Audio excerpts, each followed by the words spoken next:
Vladimir Lenin's left-wing communism, an infantile disorder. In what sense we can speak of the international significance of the Russian Revolution? In the first months after the proletariat in Russia had won political power, October 25, November 7, 1917, it might have seemed that the enormous difference between backward Russia and the advanced countries of Western Europe would lead to the proletarian revolution in the latter countries bearing very little resemblance to ours. We now possess quite considerable international experience, which shows very definitely that certain fundamental features of our revolution have a significance that is not local, or peculiarly national, or Russian alone, but international. I am not speaking here of international significance in the broad sense of the term, not merely several but all the primary features of our revolution, and many of its secondary features, are of international significance in the meaning of its effect, on all countries. I am speaking of it in the narrowest sense of the word, taking international significance to mean the international validity or the historical inevitability of a repetition, on an international scale, of what has taken place in our country. It must be admitted that certain fundamental features of our revolution do possess that significance. It would, of course, be grossly erroneous to exaggerate this truth and to extend it beyond certain fundamental features of our revolution.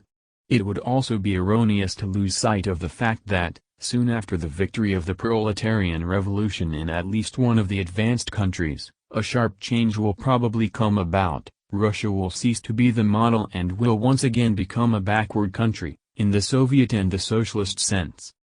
At the present moment in history, however, it is the Russian model that reveals to all countries something, and something highly significant, of their near and inevitable future. Advanced workers in all lands have long realized this. More often than not, they have grasped it with their revolutionary class instinct rather than realized it. Herein lies the international significance, in the narrow sense of the word, of Soviet power, and of the fundamentals of Bolshevik theory and tactics. The revolutionary leaders of the Second International, such as Kautsky in Germany and Otto Bauer and Friedrich Adler in Austria, have failed to understand this, which is why they have proved to be reactionaries and advocates of the worst kind of opportunism and social treachery. Incidentally, the anonymous pamphlet entitled The World Revolution, Weltrevolution, which appeared in Vienna in 1919, Sozialistische Bücherei, Heft 11, Ignace Brand, very clearly reveals their entire thinking and their entire range of ideas, or, rather, the full extent of their stupidity, pedantry, baseness and betrayal of working-class interests, and that, moreover, under the guise of defending the idea of world revolution. We shall, however, deal with this pamphlet in greater detail some other time. We shall here note only one more point. In bygone days, when he was still a Marxist and not a renegade, Kautsky, dealing with the question as an historian, foresaw the possibility of a situation arising in which the revolutionary spirit of the Russian proletariat would provide a model to Western Europe. This was in 1902, when Kautsky wrote an article for the Revolutionary Iskra, 1, entitled The Slavs and Revolution. Here is what he wrote in the article. At the present time, in contrast with 1848, it would seem that not only have the Slavs entered the ranks of the revolutionary nations, but that the center of revolutionary thought and revolutionary action is shifting more and more to the Slavs. The revolutionary center is shifting from the west to the east. In the first half of the 19th century it was located in France, at times in England. In 1848 Germany too joined the ranks of the revolutionary nations. The new century has begun with events which suggest the idea that we are approaching a further shift of the revolutionary center, namely, to Russia. Russia, which has borrowed so much revolutionary initiative from the West, is now perhaps herself ready to serve the West as a source of revolutionary energy. The Russian revolutionary movement that is now flaring up will perhaps prove to be the most potent means of exorcising the spirit of flabby Philistinism and coldly calculating politics that is beginning to spread in our midst, and it may cause the fighting spirit and the passionate devotion to our great ideals to flare up again. To Western Europe, Russia has long ceased to be a bulwark of reaction and absolutism. I think the reverse is true today. Western Europe is becoming Russia's bulwark of reaction and absolutism. The Russian revolutionaries might perhaps have coped with the Tsar long ago had they not been compelled at the same time to fight his ally, European capital. Let us hope that this time they will succeed in coping with both enemies, and that the new Holy Alliance will collapse more rapidly than its predecessors did. However the present struggle in Russia may end, the blood and suffering of the martyrs whom, unfortunately, it will produce in too great numbers, will not have been in vain. They will nourish the shoots of social revolution throughout the civilized world and make them grow more luxuriantly and rapidly. In 1848 the Slavs were a killing frost which blighted the flowers of the people's spring. Perhaps they are now destined to be the storm that will break the ice of reaction and irresistibly bring with it a new and happy spring for the nations. Karl Kautsky, The Slavs and Revolution, Iskra, Russian Social Democratic Revolutionary Newspaper, No. 18, March 10, 1902. How well Karl Kautsky wrote 18 years ago. An essential condition of the Bolsheviks' success. It is, I think, almost universally realized at present that the Bolsheviks could not have retained power for 2.5 months, let alone 2.5 years, without the most rigorous and truly iron discipline in our party, or without the fullest and unreserved support from the entire mass of the working class, that is, from all thinking, honest, devoted and influential elements in it, capable of leading the backward straight or carrying the ladder along with them. The dictatorship of the proletariat means a most determined and most truthless war waged by the new class against a more powerful enemy, the bourgeoisie, whose resistance is increased tenfold by their overthrow, even if only in a single country, and whose power lies, not only in the strength of international capital, the strength and durability of their international connections, but also in the force of habit, in the strength of small-scale production. Unfortunately, small-scale production is still widespread in the world, and small-scale production engenders capitalism and the bourgeoisie continuously, daily, hourly, spontaneously, and on a mass scale. All these reasons make the dictatorship of the proletariat necessary, and victory over the bourgeoisie is impossible without a long, stubborn and desperate life and death struggle which calls for tenacity, discipline, and a single and inflexible will. I repeat, the experience of the victorious dictatorship of the proletariat in Russia has clearly shown even to those who are incapable of thinking or have had no occasion to give thought to the matter that absolute centralization and rigorous discipline of the proletariat are an essential condition of victory over the bourgeoisie.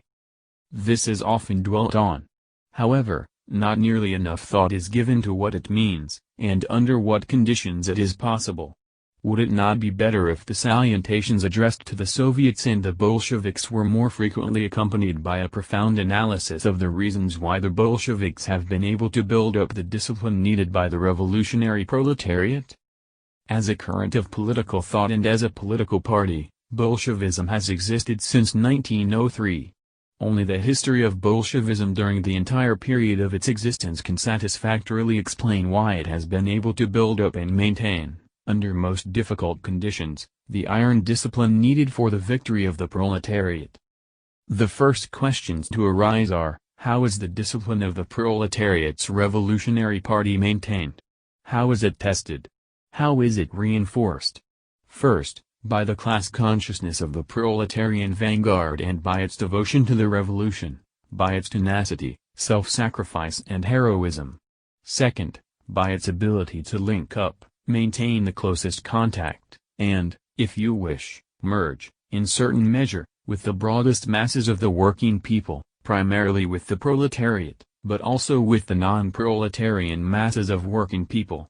Third, by the correctness of the political leadership exercised by this vanguard, by the correctness of its political strategy and tactics, provided the broad masses have seen, from their own experience, that they are correct.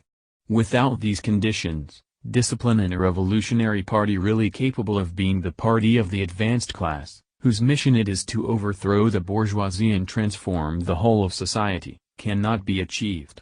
Without these conditions, all attempts to establish discipline inevitably fall flat and end up in phrase-mongering and clowning. On the other hand, these conditions cannot emerge at once. They are created only by prolonged effort and hard-won experience. Their creation is facilitated by a correct revolutionary theory, which, in its turn, is not a dogma, but assumes final shape only in close connection with the practical activity of a truly mass and truly revolutionary movement. The fact that, in 1917-20, Bolshevism was able, under unprecedentedly difficult conditions, to build up and successfully maintain the strictest centralization and iron discipline was due simply to a number of historical peculiarities of Russia. On the one hand, Bolshevism arose in 1903 on a very firm foundation of Marxist theory. The correctness of this revolutionary theory, and of it alone, has been proved, not only by world experience throughout the 19th century, but especially by the experience of the seekings and vacillations, the errors and disappointments of revolutionary thought in Russia. For about half a century, approximately from the 40s to the 90s of the last century, progressive thought in Russia, oppressed by a most brutal and reactionary Tsarism, sought eagerly for a correct revolutionary theory, and followed with the utmost diligence and thoroughness each and every last word in this sphere in Europe and America. Russia achieved Marxism, the only correct revolutionary theory, through the agony she experienced in the course of half a century of unparalleled torment and sacrifice, of unparalleled revolutionary heroism, incredible energy, devoted searching, study, practical trial, disappointment, verification, and comparison with European experience. Thanks to the political emigration caused by Tsarism, revolutionary Russia, in the second half of the 19th century, acquired a wealth of international links and excellent information on the forms and theories of the world revolutionary movement, such as no other country possessed. On the other hand, Bolshevism, which had arisen on this granite foundation of theory, went through 15 years of practical history, 1903-17, unequaled anywhere in the world in its wealth of experience. During those 15 years, no other country knew anything even approximating to that revolutionary experience, that rapid and varied succession of different forms of the movement, legal and illegal, peaceful and stormy, underground and open, local circles and mass movements, and parliamentary and terrorist forms. In no other country has there been concentrated, in so brief a period, such a wealth of forms, shades, and methods of struggle of all classes of modern society, a struggle which, owing to the backwardness of the country and the severity of the Tsarist yoke, matured with exceptional rapidity, and assimilated most eagerly and successfully the appropriate last word of American and European political experience. The principal stages in the history of Bolshevism. The years of preparation for revolution, 1903-05. The approach of a great storm was sensed everywhere. All classes were in a state of ferment and preparation. Abroad, the press of the political exiles discussed the theoretical aspects of all the fundamental problems of the revolution. Representatives of the three main classes, of the three principal political trends, the liberal bourgeois, the petit bourgeois democratic, concealed behind social democratic and social revolutionary labels, too, and the proletarian revolutionary, anticipated and prepared the impending open class struggle by waging a most bitter struggle on issues of program and tactics. All the issues on which the masses waged an armed struggle in 1905-07 and 1917-20 can, and should, be studied, in their embryonic form, in the press of the period. Among these three main trends there were, of course, a host of intermediate, transitional or half-hearted forms. It would be more correct to say that those political and ideological trends which were genuinely of a class nature crystallized in the struggle of press organs, parties, factions and groups. The classes were forging the requisite political and ideological weapons for the impending battles. The years of revolution, 1905-07. All classes came out into the open. All programmatical and tactical views were tested by the action of the masses. In its extent and acuteness, the strike struggle had no parallel anywhere in the world. The economic strike developed into a political strike, and the latter into insurrection. The relations between the proletariat, as the leader, and the vacillating and unstable peasantry, as the led, were tested in practice. The Soviet form of organization came into being in the spontaneous development of the struggle. The controversies of that period over the significance of the Soviets anticipated the great struggle of 1917–20. The alternation of parliamentary and non-parliamentary forms of struggle, of the tactics of boycotting parliament and that of participating in parliament, of legal and illegal forms of struggle, and likewise their interrelations and connections, all this was marked by an extraordinary wealth of content. As for teaching the fundamentals of political science to masses and leaders, to classes and parties alike, each month of this period was equivalent to an entire year of peaceful and constitutional development. Without the dress rehearsal of 1905, the victory of the October Revolution in 1917 would have been impossible. The years of reaction, 1907–10. Tsarism was victorious. All the revolutionary and opposition parties were smashed. Depression, demoralization, splits, discord, defection, and pornography took the place of politics. There was an ever greater drift towards philosophical idealism. Mysticism became the garb of counter-revolutionary sentiments. At the same time, however, it was this great defeat that taught the revolutionary parties and the revolutionary class a real and very useful lesson, a lesson in historical dialectics, a lesson in an understanding of the political struggle, and in the art and science of waging that struggle. It is at moments of need that one learns who one's friends are. Defeated armies learn their lesson. Victorious Tsarism was compelled to speed up the destruction of the remnants of the pre-bourgeois, patriarchal mode of life in Russia. The country's development along bourgeois lines proceeded apace.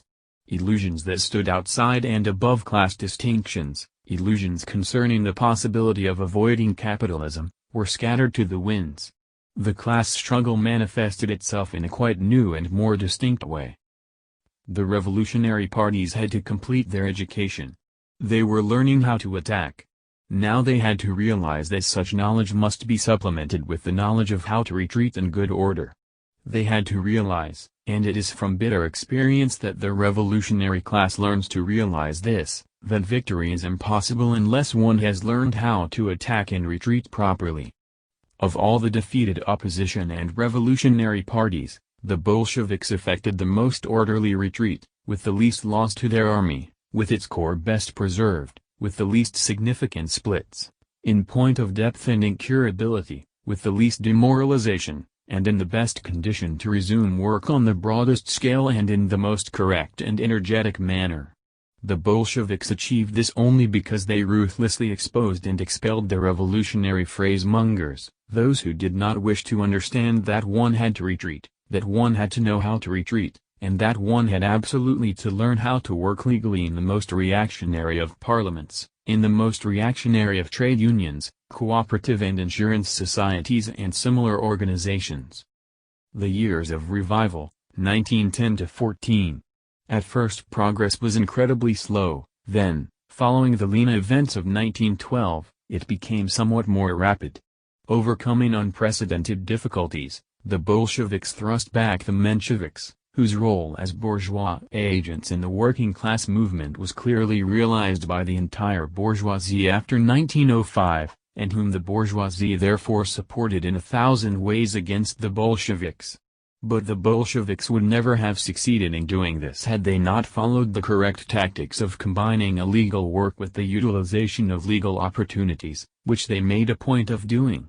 In the elections to the arch-reactionary Duma, the Bolsheviks won the full support of the worker curia. The First Imperialist World War, 1914–17. Legal parliamentarianism, with an extremely reactionary parliament, rendered most useful service to the Bolsheviks, the party of the revolutionary proletariat. The Bolshevik deputies were exiled to Siberia. 3. All shades of social imperialism, social chauvinism, social patriotism, inconsistent and consistent internationalism, pacifism, and the revolutionary repudiation of pacifist illusions found full expression in the Russian émigré press. The learned fools and the old women of the Second International, who had arrogantly and contemptuously turned up their noses at the abundance of factions in the Russian socialist movement and at the bitter struggle they were waging among themselves, were unable, when the war deprived them of their vaunted legality in all the advanced countries, to organize anything even approximating such a free, illegal, interchange of views and such a free, illegal, evolution of correct views as the Russian revolutionaries did in Switzerland and in a number of other countries. That was why both the avowed social patriots and the Trotskyites of all countries proved to be the worst traitors to the proletariat.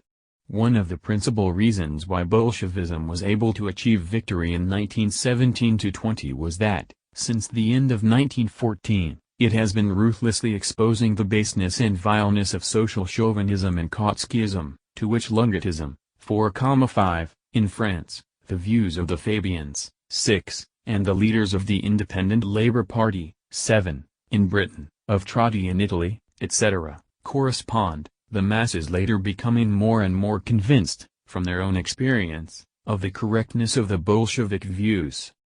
The Second Revolution in Russia, February to October 1917.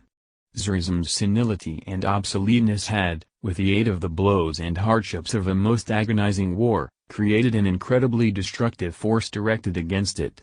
Within a few days Russia was transformed into a democratic bourgeois republic, freer, in war conditions, than any other country in the world.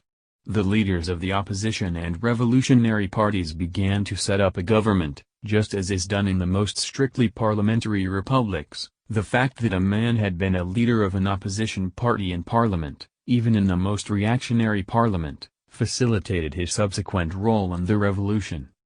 In a few weeks the Mensheviks and socialist revolutionaries thoroughly assimilated all the methods and manners, the arguments and sophistries of the European heroes of the Second International, of the ministerialists, 8, and other opportunist riffraff. Everything we now read about the Seidmans and Nusks, about Kautsky and Hilferding, Renner and Austerlitz, Otto Bauer and Fritz Adler, Trotsky, and Longwit, about the Fabians and the leaders of the Independent Labour Party of Britain, all this seems to us, and indeed is, a dreary repetition, a reiteration, of an old and familiar refrain. We have already witnessed all this in the instance of the Mensheviks. As history would have it, the opportunists of a backward country became the forerunners of the opportunists in a number of advanced countries. If the heroes of the Second International have all gone bankrupt and have disgraced themselves over the question of the significance and role of the Soviets and Soviet rule, if the leaders of the three very important parties which have now left the Second International, namely, the German Independent Social Democratic Party, 9, the French Longetists and the British Independent Labour Party, have disgraced themselves and become entangled in this question in a most telling fashion, if they have all shown themselves slaves to the prejudices of petty bourgeois democracy, fully in the spirit of the petty bourgeois of 1848 who called themselves social democrats, then we can only say that we have already witnessed all this in the instance of the Mensheviks. As history would have it, the Soviets came into being in Russia in 1905. From February to October 1917 they were turned to a false use by the Mensheviks, who went bankrupt because of their inability to understand the role and significance of the Soviets. Today the idea of Soviet power has emerged throughout the world and is spreading among the proletariat of all countries with extraordinary speed. Like our Mensheviks, the old heroes of the Second International are everywhere going bankrupt, because they are incapable of understanding the role and significance of the Soviets. Experience has proved that, on certain very important questions of the proletarian revolution, all countries will inevitably have to do what Russia has done. Despite views that are today often to be met with in Europe and America, the Bolsheviks began their victorious struggle against the parliamentary and, in fact, bourgeois republic and against the Mensheviks in a very cautious manner, and the preparations they made for it were by no means simple. At the beginning of the period mentioned, we did not call for the overthrow of the government but explained that it was impossible to overthrow it without first changing the composition and the temper of the Soviets. We did not proclaim a boycott of the bourgeois parliament, the Constituent Assembly, but said, and following the April, 1917, conference of our party began to state officially in the name of the party, that a bourgeois republic with a constituent assembly would be better than a bourgeois republic without a constituent assembly, but that a workers' and peasants' republic, a Soviet republic, would be better than any bourgeois democratic, parliamentary republic. Without such thorough, circumspect and long preparations, We could not have achieved victory in October 1917, or have consolidated that victory,